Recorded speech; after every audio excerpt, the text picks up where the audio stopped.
Dans la vidéo précédente, nous avons créé un obstacle pour notre jeu. Cependant, c'est loin d'être suffisant, car nous avons besoin d'un flot constant d'obstacles pour que ce soit intéressant. Il nous faudra donc cloner cet obstacle. Dans Unity, ce que nous pouvons faire, c'est créer des préfabs pour nous permettre de cloner des entités à l'infini. Un préfab est donc une sorte de moule à partir duquel il est possible de créer des entités. Nous allons créer un préfab pour notre obstacle ici. Créer en premier un dossier que nous allons appeler préfabs, comme ceci, et glisser-déposer dedans votre GameObject. Alors, pipe, dans préfab, comme ceci, et voilà, vous venez de créer un préfab. Nous allons faire la même chose pour notre joueur, comme ceci, voilà. Il est à noter que toutes les instances d'un préfab sont identiques, c'est-à-dire, si je glisse un nouvel obstacle dans le monde, comme ceci, et je vais en changer la couleur dans le préfab. Ce qui veut donc dire que les deux obstacles dans mon monde devraient aussi changer de couleur.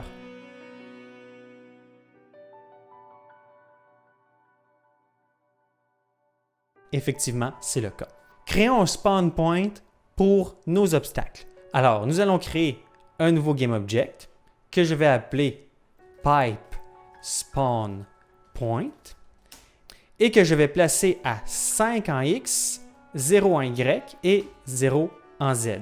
Je vais aussi lui ajouter une icône pour que nous soyons en mesure de le voir dans notre scène. Cliquez ici, sélectionnez l'icône que vous voulez, celle-ci par exemple, et voilà, nous pouvons à présent la voir dans notre scène.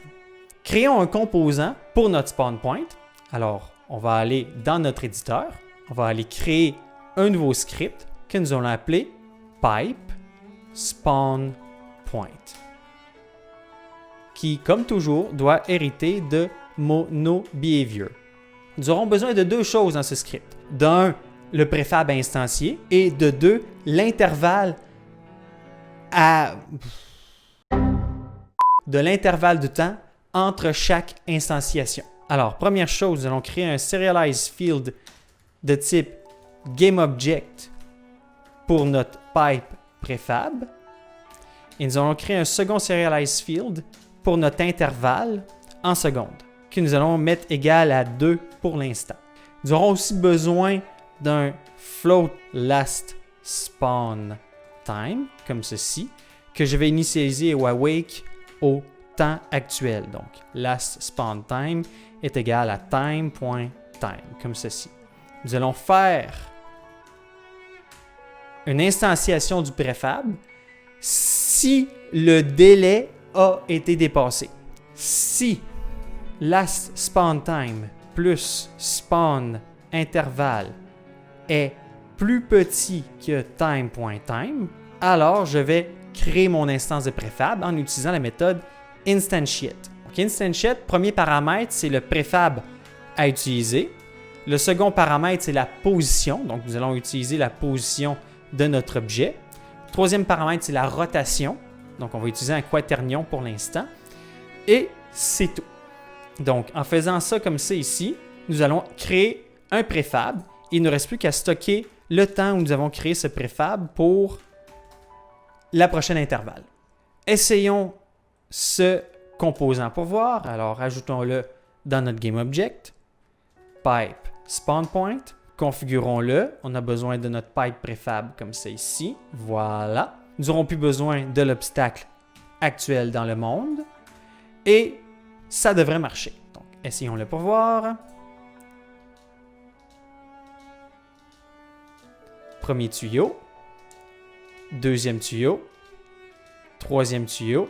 Et oui, ça fonctionne. J'ai des nouveaux préfabs. Cependant, comme vous aurez remarqué, ils ne sont jamais détruits. Dans la classe pipe, on va se rajouter un nouveau serialize field pour la durée de vie de chacun de nos obstacles.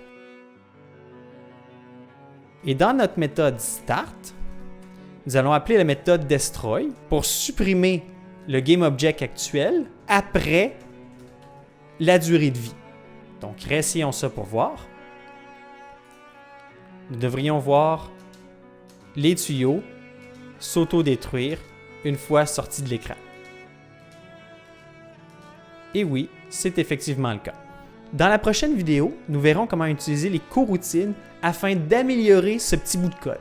On se revoit tout à l'heure, à plus.